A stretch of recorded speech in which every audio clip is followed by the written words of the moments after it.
Well, you're not about to bend your bar, are you? Of course. You know that shortens the life of it.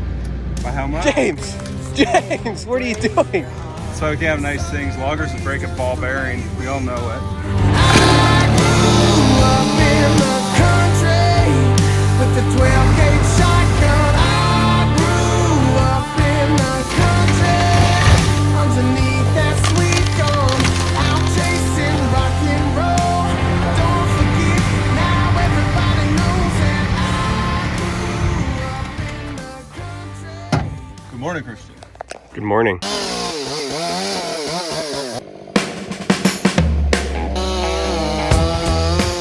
Walk around it. Think it might pop off.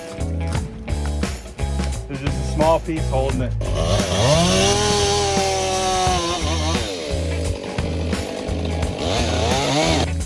Oh, it wants to go.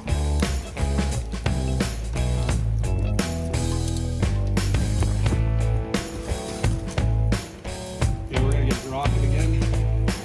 Pull, pull, pull, pull.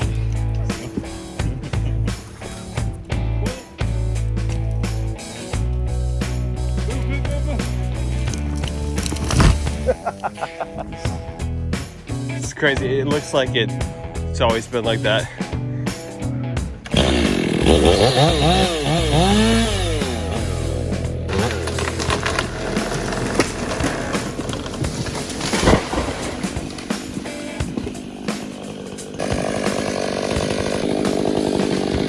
So my question is, why don't loggers get tool trucks like the Snap-on and stuff? Why can't it be like a Stihl truck that comes out to the job site?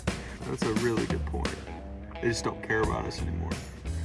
Some of them have oil ports on them. Is it just the smaller bars? Or the heavy duty bars? These pop out though, and you can slide a new tip on. Go to Woods tomorrow and restock. He's getting bar oil. And they're only like 10 bucks, 8 bucks. They don't make a profit on it, but it keeps you coming there. Yeah, well, they like taking care of us, but you go to the Stihl shop and a bottle that's smaller than that, they're charging you $24 for.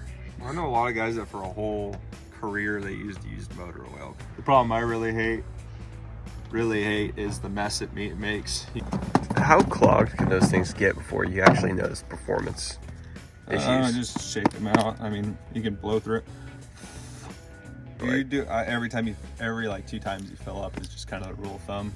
So every time you fill up your saw, 2 times, and then every other time you put a chain on your saw, you flip the bar.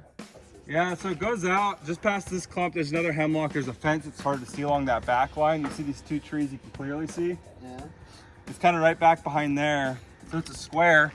Goes from there all the way up to the road and then all the way back that backside.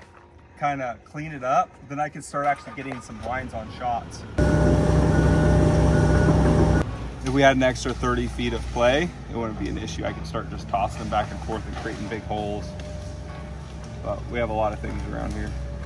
James is still on the hunt for some better fall lines, taking a scout at the height of these trees, figuring out which ones to fall first, second, and third.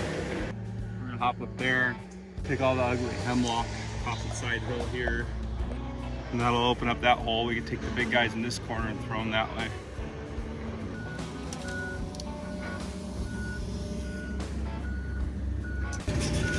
That doesn't matter when you have a hydraulic wedge.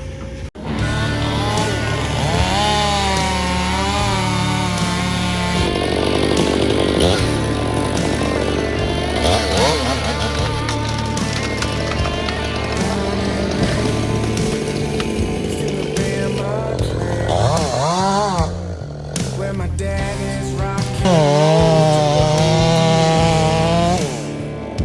Skinner than hay. They taught me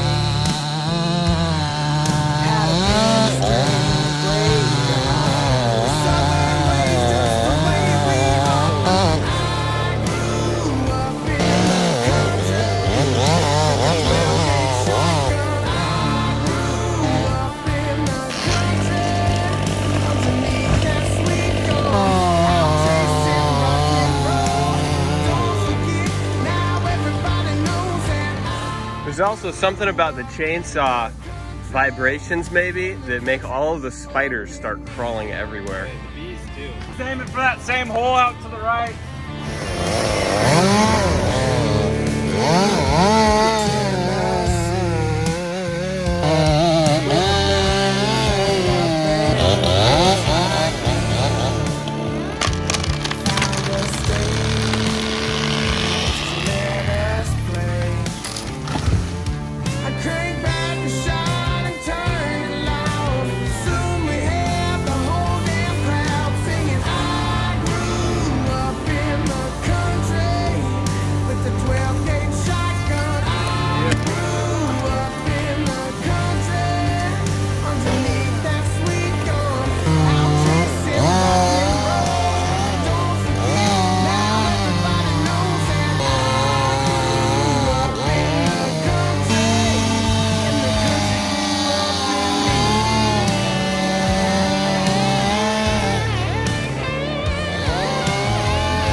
Plunged the saw here and took out a chunk. Give it some extra hinge. And I got at the hole on the right side here so that as it was being pushed with the excavator, it wanted to hold on that right side more.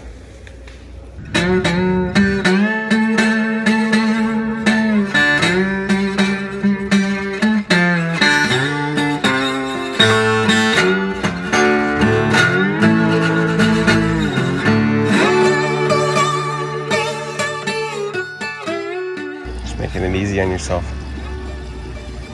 Oh, you got saw gas right here. That's James' gas. Just refueled and we're on to the next one. It's massive, you can't quite tell, and it's dead too. This one, not at all, looked like it was going to miss these two trees here.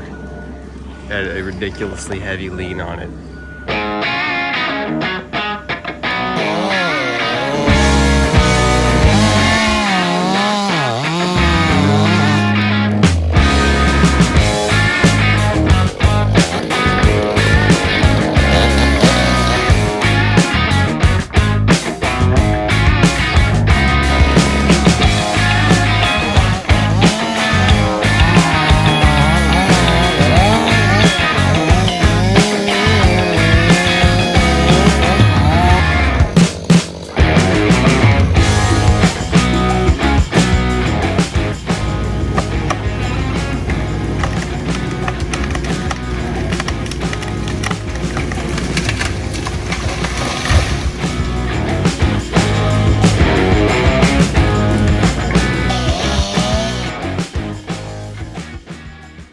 To minimize the movements he has to make. So if you can, you work from one side to the next, pick in piece, and he doesn't have to move as much. Like if we throw this down, he has to clean all that up off these logs and then throw that down and clean up that mess, and then they cross and then they break when they cross. We're wasting wood value. So you're thinking take these three out, then kind of clear everything first? Sorta. We're gonna try to keep him over here and slowly work him across. Yeah, ideally we get the crane in here. The crane? Yeah. And we bring it, we crane it all the way over the house and into the field over there. A yarder. We can bring the helicopters in. Yeah. You climb each tree and then put 2 cuts in the bottom, and the helicopter will come and grab it off the stump. Yeah. I saw a video of the haywire drones. These really powerful, huge quadcopters that bring the wire. It's just not fair. Danica, yeah, so. Really? You have to look at the world through different eyes when you're operating that piece of machinery. Oh, I can't fit in here Unless I just remove all of that. Like,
I'm trying to get some lunch.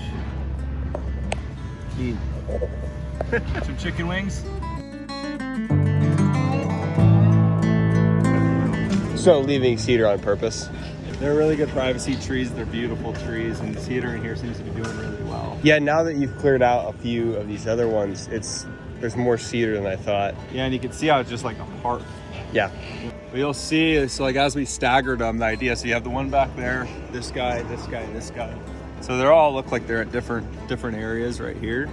But from the house, it looks like a clean line of just privacy.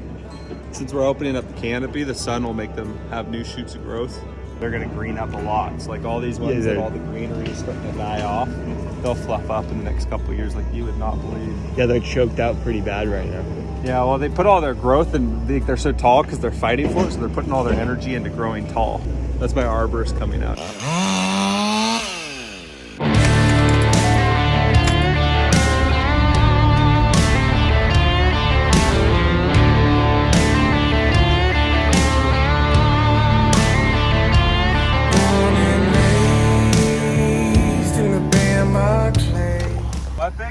The bigger pumpkin hemlocks, I don't think there's a lot here. Yeah. I think there's a few over there. But if you just want to try to get all the fur out of here. Yeah, I'll get the fir and the big pumpkin. Sounds good. And I'll just be right here open. So if there's anything too hairy or what have you, just throw them out. We can go back to the time where we're just using axes. Go! Crosscut sauce too. Oh yeah. Dynamite in your back pocket.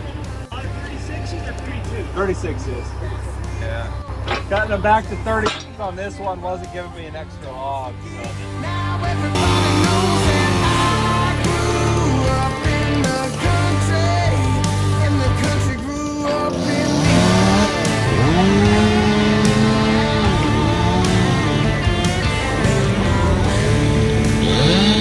To Tennessee, with a band of Alabama boys like me,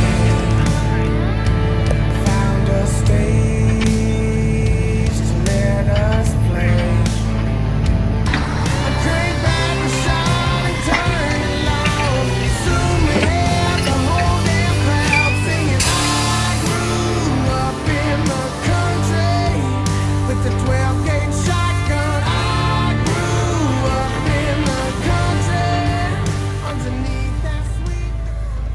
So he's picking through to get what? The bigger stuff. Just bigger? Yeah, so the prices is better at Hampton right now. And it only take a maximum butt of 32 inches.